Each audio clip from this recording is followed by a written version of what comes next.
Today, our group will be presenting about 6 Prime Minister of Malaysia, that is Dato Seri Najib Tun Abdul Razak. Dato Seri Najib Tun Abdul Razak is the 6th Prime Minister of Malaysia. He was born in Kuala Lipis, Pahang. He is the eldest of Prime Minister Tun Abdul Razak 6 sons.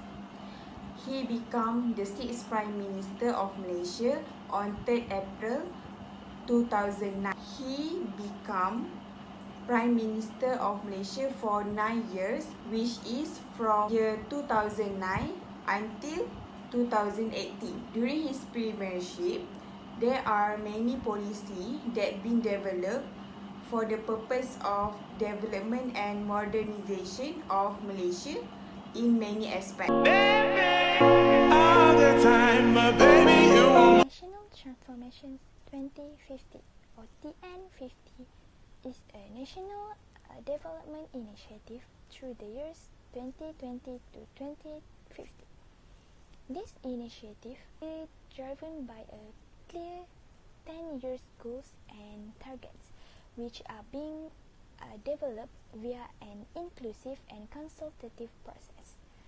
The general goal of TN50 is for Malaysia to become a top 20 country in the world by the years of 2050. It was launched in 19th January 2017 by the Malaysian 6th Prime Minister Dato Sri Muhammad Najib Tun Razak with some 500 youth leaders at Dewan Tunku Council, University of Malaya. TN50 is focusing on the youth participations and also all the citizens in the development of the country and what Malaysians should be in 2050. The general goal for TN50 is for Malaysia to become a top 20 country in the world by the year of 2050 and also achieving economy 2 trillion. The TN50 is the continuity of the new economic policies and visions 2020 that have the same goals, which is to make the country develop in terms of economy, socials and also politics.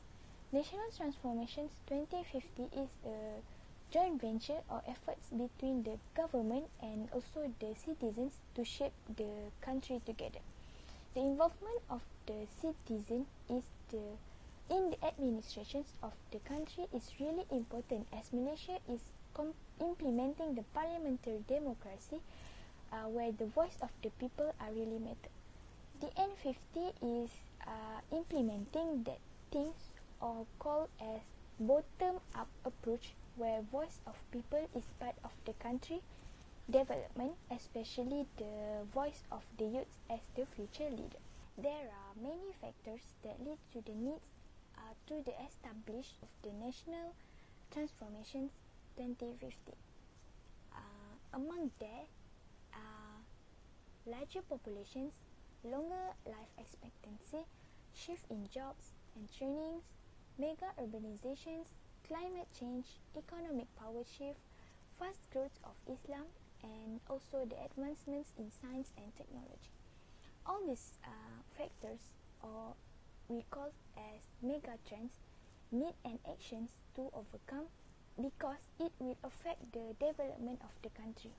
As the N50 is a good long-term plan which is want to make Malaysia better in the year 2050, thus the opinion and view of the youth is really important because they are the one who will shape and govern the country.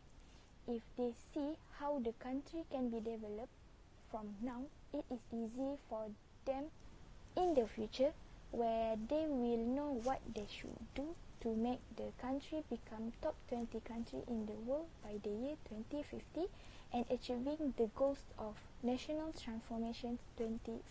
Next, we can see that this policy or TN50 will finally give some possible or expected impact towards the country, such as pressure placed on resources, environment, food and water supply, as the government wants to larger the population. Besides, in terms of longer life expectancy, TN50 will give implications of working life, healthcare, and social security. Okay, not to be forgotten, in terms of climate change, this policy should actually consider on the risk of warmer planet and its impact on food production and unexpected natural disaster. In terms of advancement in science and technology, this policy actually needs to present greater solution, but it might be challenges because it may consist of the privacy and the security of country. This also possible cost impact by the previous government in many aspects, and they wanted to prove that Malaysia could be developing more or same as other development country like China and Japan. Previous policy, which is Vision 2020, was introduced by the previous Prime Minister. National Transformation 2050 is definitely not replacing that policy. So this Vision 2020 is a guides policy that aims until now and will remain its symbolic milestone for everyone in the state. And TN50 is just a part of the same continuous Malaysia's development plan in the journey and taking the basic from the Vision 2020. Mostly, this policy, which is TN50, was using the bottom-up approach, which means it is known as the participation of the citizen in the government's plans. So basically, it can be defined as the partnership of the public administrator and the government in order to fulfill the aspiration and collective efforts that they have been set up earlier. At the same time, the public services for the people need to be enhanced from time to time so that people will take the public service as the first choice. Mostly, this policy, which is TN50, was using the bottom-up approach, which means it is known as the participation of the citizen in the government's plans. So basically, it can be defined as the partnership of the public administrator and the government in order to fulfill the aspiration and collective efforts that they have been set up earlier. At the same time, the public services for the people need to be enhanced from time to time so that people will take the public service as the first choice instead of choosing the import services, and this can make everyone to be more dynamic.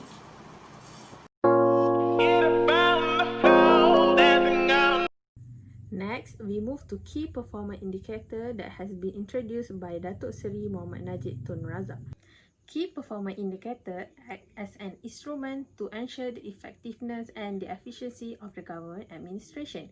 The public sector has endorsed this mechanism to measure their organizational as well as their individual performance in delivering the service to the people. The key performance indicator help the public servant to improve their performance in delivering the services to the public. This will help the country to practice the good governance. When they have set the key performance indicator in their organization, it will be well planned for them to achieve their goals and objectives. Other than that, key performance indicators have been established as mechanism to ensure the integrity of the government. This is one of the way to improve the government efficiency. Integrity is one of the important aspects that should have in any organization, including in government administration. And for me, without the integrity, people will not believe the organization itself. In context of the government, the citizens or the people will lose their loyalty to the government if the government does not have any integrity. For example, the government should fulfill the promise that has been made to the citizens to show their integrity. So can we relate on how the government managed in combating the corruption in the government administration. The key result or key performance indicator aims to improve the internal perception of corruption. The government also encourage corporate body to sign the pledge to combating the corruption in their business and activities in Malaysia. This is to ensure that there is transparency in doing their business or activities. These things has been mentioned by Dato Sri Najib which has identified 6 major policy areas in which KPI will play an important role in improving the effectiveness of government. Lastly, key performance indicator is mere acronym as they offer clear measure design to ensure that the government continuously working to better serve the needs of Malaysian, and that's why key performance indicators is one of the mechanism to ensure that the education of the people is one of the priorities to all citizens and the government. We can see the government performance based on education that has been given to the citizen, and as known, education and knowledge is one of the precondition to ensure that the country achieve the success and remain an empire. Personally, for me, education is not the thing that should be politicized by any people. And other than that, we can see the government achievement through the National Key Result Areas and KRAs program, which improving student education and outcome. The outcomes of the program is we can see the increasing in adult literacy rate, which is 97.5, and the enrollment of national preschool increased to 77%. As the government has said that the transformations of the country should begin with strengthening the efficiency of delivering education to citizens. The government has made a lot of effort to help people to delivering education to the people. Thus, we can see that the establishment of the key performance indicator helps the education system in our country growth healthily. For the conclusion, during his premiership, there are many developed policy that will bring benefit for the future development of the country of Malaysia.